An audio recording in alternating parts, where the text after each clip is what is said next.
done Superman, now a super spy. Is James Bond next for you? That all depends on Barbara Broccoli and Mike Wilson. Whatever their decision may be, I wish them all the luck in the world. Kind of a nice dress rehearsal, though. Who knows? Only time will tell. If you're an Ian Fleming fan, there is no one better right now on this planet to play James Bond than Henry Cavill.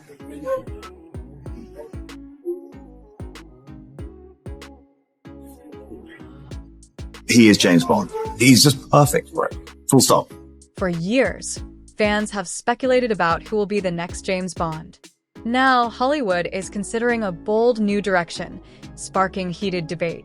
Rumors of a black James Bond have ignited discussions about the character's legacy, with some embracing the change while others argue it strays too far from tradition. Amid the controversy, one name keeps resurfacing: Henry Cavill. The actor has finally broken his silence on the Bond rumors, sending the internet into a frenzy. Could he be the perfect choice to carry on the iconic role, or will Hollywood take the franchise in a completely new direction? Now, I know you've been asked like a gazillion and one times, will you play Bond? Do you want to play 007? I'm not going to ask you that. Would you ever consider going from Sherlock Holmes to a Bond villain? If Barbara and Mike interested me in any capacity to be a part of their movies, then I will gladly have that discussion with them, and that'd be something I'd be very keen to explore further. Well, you know, if you have to be in a James Bond film, you know, twist my arm, I'll do it, I suppose. I'll allow it, yeah. And that's all we got time for, Henry. I actually need to go get in some push-ups. If I'm going to be one of your evil James Bond henchmen, I really need to work on the guns, you see. Bond is now available. As far as I understand it, they are having conversations right at the top. James Bond bosses want to know, is Henry Cavill still jacked like he was in Superman? Or does he need to get back on the special supplements? They had me do 2 scenes from Sean Connery Bonds. One of them with a shirtless scene was horrible. I was not prepared for it. I had to walk out of the bathroom with a towel on, and I was... For decades, James Bond has been one of the most iconic and consistent characters in film history. Every actor who has portrayed him, from Sean Connery to Daniel Craig, has brought a unique touch to the role, yet Bond has always remained a British spy with a distinct background, identity, and persona. Now, Hollywood is considering major changes, and not all fans are on board.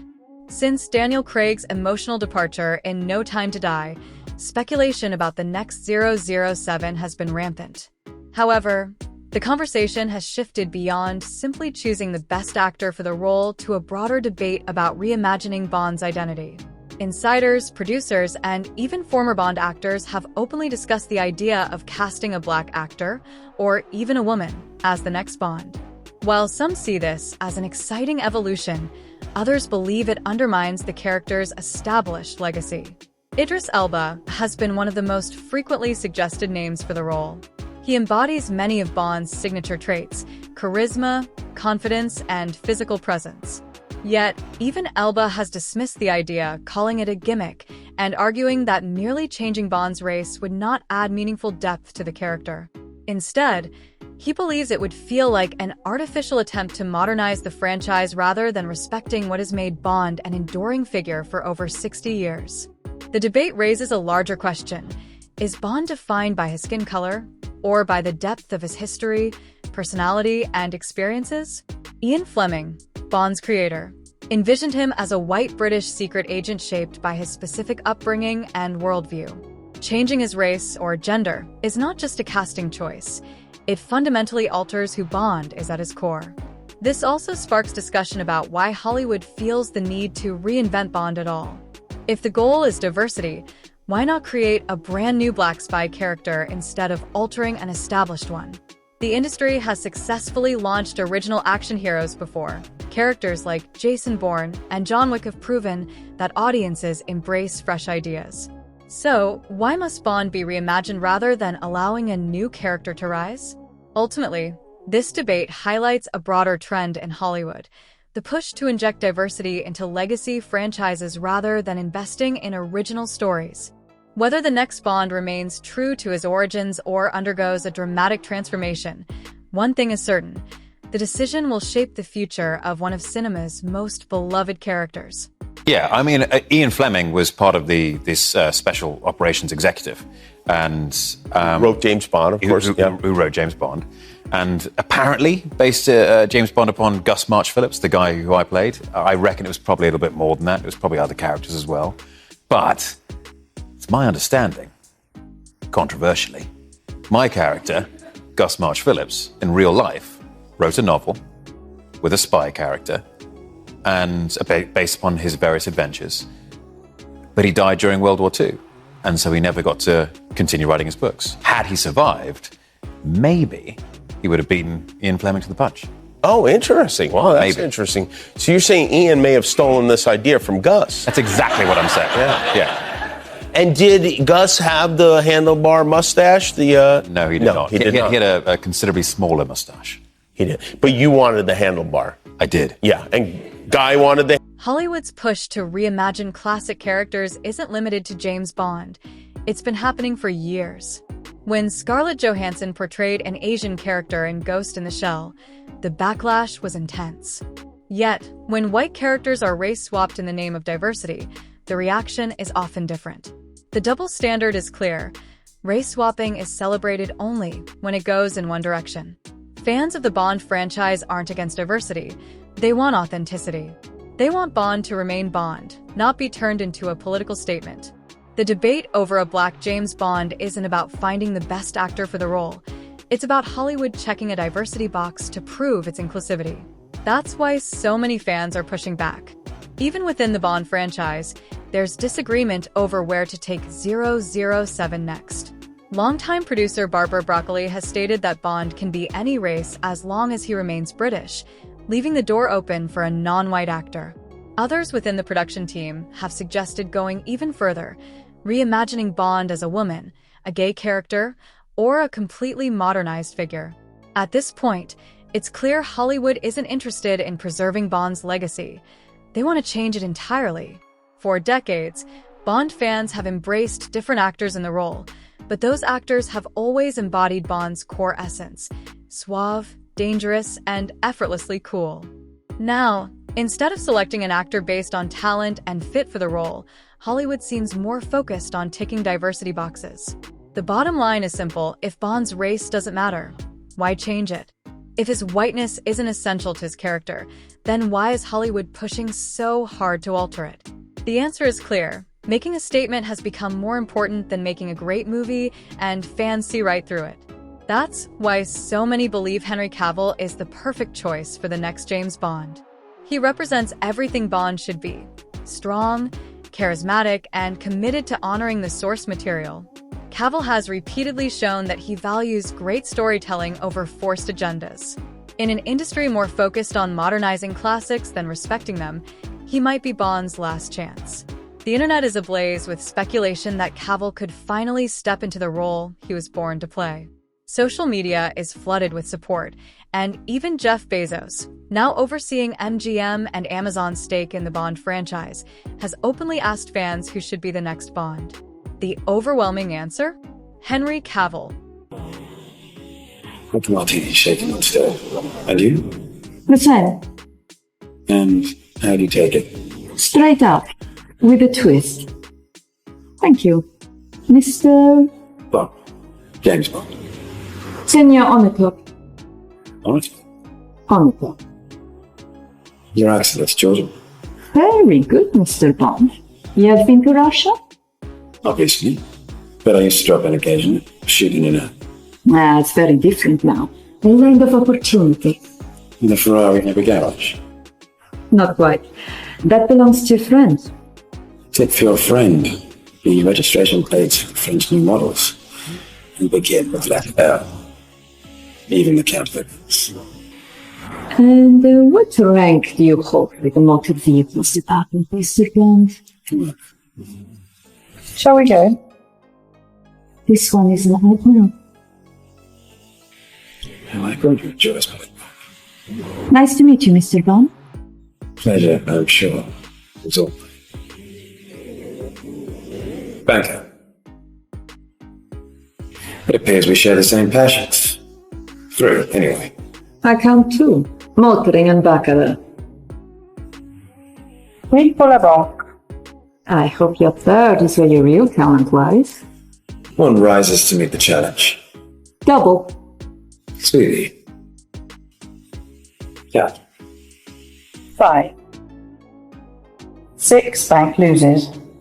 Enjoy it while it lasts. The very words I live by. This isn't just some fan-driven fantasy. Henry Cavill has been in the James Bond conversation for nearly 2 decades. In fact, he came incredibly close to landing the role back in 2006 when Casino Royale was being cast. According to director Martin Campbell, Cavill was one of the final 2 contenders, going head-to-head with Daniel Craig. Campbell admitted that Cavill had the perfect look, physicality, and acting ability. However, at just 22 years old, producers felt he was too young to portray the hardened, world-weary Bond they were looking for. Now, at 41, that concern no longer applies. Cavill is no longer a fresh-faced newcomer. He's a seasoned action star with a resume full of physically demanding roles.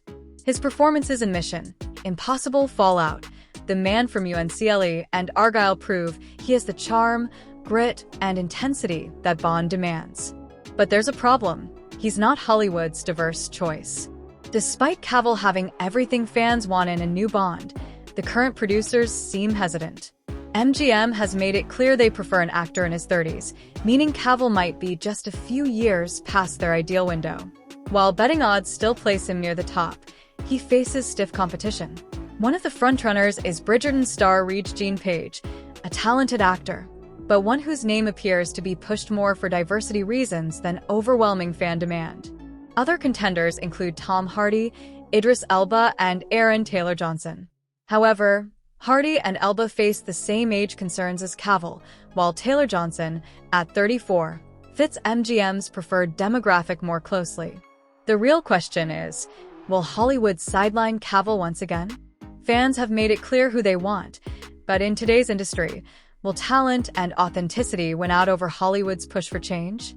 It's really bizarre because when Henry was auditioning for Bond, I was at Pinewood, right? And Daniel was as well, right? Yeah. At the same time, I'd go off and meet with Daniel, and he said, "This is young guy, good Henry Cavill, I think they're seeing as well." I was thinking, well, who's this guy who got down to the last 2 for Bond? And I know that the director preferred your audition, but Barbara preferred layer cake. So, just so you know. And they decided you were too young. And yeah, I probably shouldn't have said that. I do think that Daniel did an absolutely amazing job. And he and everyone else involved breathed new life into the franchise, which did it wonders. Once I had screen tested for Bond, and I was on a short list, and my photo was in Variety, then it was, oh, okay, this guy might carry some kind of name now. And so it started to help things build. This was just down to me and Daniel, and I was the younger option. I think, they obviously went with Daniel, and I think it was an amazing choice to go with Daniel. I probably wasn't ready at the time, and I think Daniel did an incredible job over the past movies. So I'm happy they made that. This isn't just about finding the best actor. It's about whether Bond producers will prioritize fan expectations and storytelling or push an agenda instead. Henry Cavill is the clear choice in terms of ability, experience, and audience demand. But if the studio is more focused on checking a diversity box, Cavill could once again find himself edged out of the role he was born to play. However, there's one major difference this time. Amazon now controls Bond's future. Longtime producers Michael G. Wilson and Barbara Broccoli have stepped back from creative control, meaning Jeff Bezos and his team at MGM will ultimately decide who wears the tuxedo next. This shift could work in Cavill's favor. He already has a strong relationship with Amazon, starring in their upcoming Warhammer 40,000 universe and a live-action Voltron movie. That connection could make it easier for MGM to justify casting him, despite their stated preference for a younger Bond. At this point, the decision is simple. If Amazon wants a guaranteed box office hit, they'll choose the actor fans actually want. If they ignore Cavill and opt for a diversity-first choice, the backlash will be enormous. And Cavill? He's ready. I cannot tell you how much I enjoyed this movie that you're in, that everybody's going to start enjoying on Friday. It's just a total blast. And I did not know the story of how there was a group of men and women as well that turn the tide of the war by taking on this black ops mission in a world where that just doesn't happen. Yes. Right. It was a new concept for the time. Right. And one of the I guess one of the people who were in charge, for the lack of a better phrase, back at the Home Office was Ian Fleming. Yes. The Ian Fleming. The Ian Fleming. Who turned out to be the guy who created James Bond. Indeed. And the character of James Bond is rumored to be based on the guy you play in this film. Yes. Yeah. Now I'm sure Ian Fleming wrote James Bond with a lot of stories and a lot of different characters in mind. Sure. But an amalgam, I'm sure. As I understand it, Gus March Phillips was one of the stronger influences. And in fact, Gus March Phillips they all had code numbers. And Gus was W01, which is what eventually became 007. Yes. Over time. They all had these little code numbers just so they could reference each other and be deniable in their operations. Also, Gus March Phillips, I have recently learned, and I may be wrong in this too, but I'm fairly sure I'm not, was also an amateur author and poet. And he had written a book about a spy based upon his adventures as well.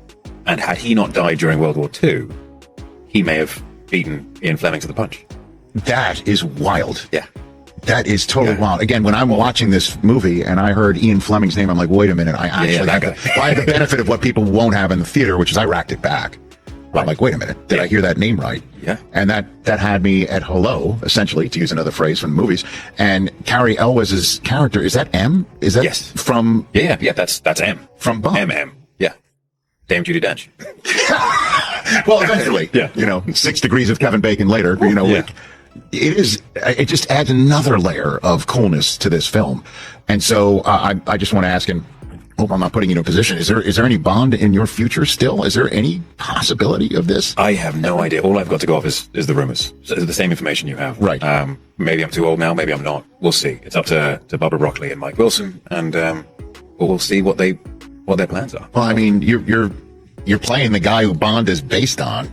Yeah. When asked about the Bond rumors, Henry Cavill didn't dismiss them. Instead, he responded with a carefully measured answer. I have no idea. All I've got to go off are the rumors. Maybe I'm too old now. Maybe I'm not. We'll see. That's not a no. That's Cavill leaving the door wide open. And fans are waiting for the right people to walk through it. What sets Henry Cavill apart from most Hollywood actors is simple. He respects the legacy of the characters he plays. He doesn't take roles just for a paycheck. He takes them because he cares about the material, the fans, and the integrity of the story. And when a studio prioritizes an agenda over good storytelling, he walks away. Look at what happened with The Witcher. Cavill was passionate about Geralt of Rivia.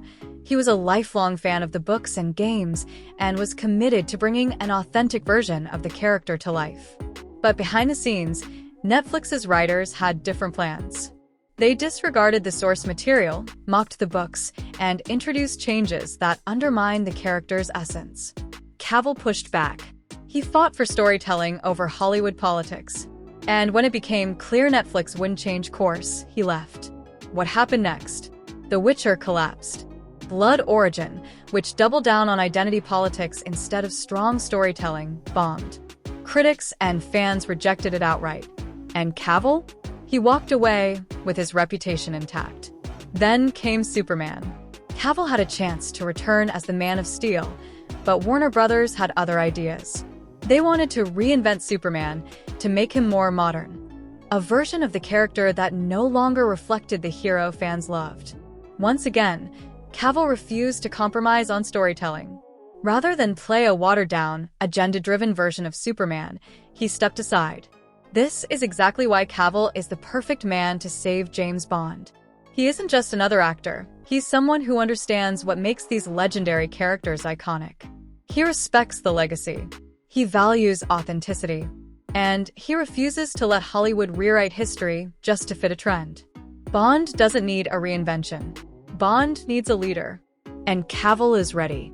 Henry and Matthew, you've both circled Bond at some point behind and in front of the camera. When you do this movie, are you like, that's it, we're not going near that property again? Or is it like, still in the back of my head? Well, that's a really hard one for him to answer. So I'll try and save his blushes. But it was really bizarre because when Henry was auditioning for Bond. I was at Pinewood, right? Daniel was as well, right? At the same time. And I'd go off and meet with Daniel, and he'd say what's going on. He says, this is young guy, good Henry Cavill, I think they're seeing as well. And I'd work with, no, we hadn't done Stardust yet. No, we hadn't done Stardust yet. But that's how you came in. That's how you came into my radar. I was thinking, well, who's this guy who got down to the last two for Bond? So that's how I discovered you, because your audition. And I know that the director preferred your audition, but Barbara preferred Layer Cake. So just so you know, and then so you were too young. I probably shouldn't have said that, but the Broccoli's aren't that keen on me anyway, so what have I got to lose? But he would be excellent, but it's unfair for him to discuss about a project that he might be involved with or not and ruin it because of a question. Do you agree with that, Henry?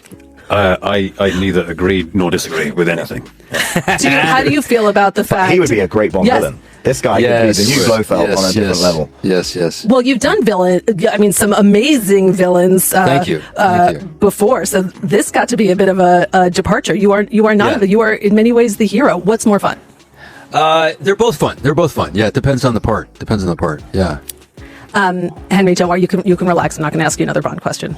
Well, maybe just one. How does it feel that indirectly, it's Matthew's fault that you didn't get Bond because Layer Cake was so good? I have nothing to say about that. All right.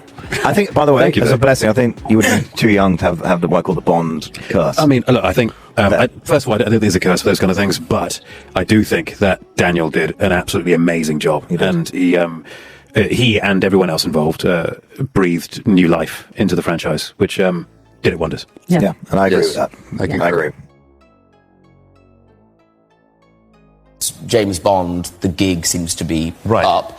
Last time you came second, didn't you? You were the other choice. Yes. Yeah. The first loser. Yeah, the first loser. the person who was closest to not being him. So this time round, do you think? What's the story? Do I think? I don't know. It all depends. I mean, obviously I'm very busy with the Superman stuff. If there were any windows and if they wanted me to do that kind of role, it would be great. I'd love to do it. It depends on what everyone here thinks. I mean, if you guys think that... What about maybe an MI6 agent? That would be a lot of fun. The numbers, 2 O's and a 7 after. I think that'd be a lot of fun. We'll see. I mean, if the opportunity comes my way, then I will definitely jump at it. But that's up to them, not to me. Okay. Hollywood is on the verge of destroying Bond's identity. The same people who ruined The Witcher and alienated Star Wars fans are now trying to do the same with 007. They don't want a classic Bond. They want a modernized Bond that checks all the right boxes. If Henry Cavill gets cast, we know he won't let that happen. Cavill isn't just a great actor. He's a guardian of great storytelling. He fights for authenticity in every role he takes. And if Hollywood tries to turn Bond into a political statement instead of a thrilling spy adventure, he'll walk away, just like he did with The Witcher. Just like he did with Superman. Because he refuses to be part of the problem. He might be the last hope for keeping 007 what it was meant to be. Cavill has the look, the skill, and most importantly, the respect for the character and its legacy. Unlike Hollywood executives trying to reinvent Bond into something he never was, Cavill understands what makes him iconic. But the real question isn't whether Cavill can play Bond, it's whether Hollywood will let him. If MGM and Amazon choose Cavill, they're giving fans what they actually want, a Bond who stays true to his roots. But if they prioritize ticking diversity boxes over casting the best actor and push a woke version of Bond, it could be the end of the franchise as we know it. Cavill has already proven he won't compromise when studios ruin beloved characters. He walked away from The Witcher. He refused to let Superman be rewritten. If Bond is next on the chopping block, he won't stand for it. And if they don't pick him, fans will know exactly why. So what do you think? Should Cavill take the role and fight to protect Bond's legacy, or is Hollywood already too far gone? Let me know in the comments. And if you enjoyed this video, don't forget to like and subscribe for more, because this Bond debate is far from over.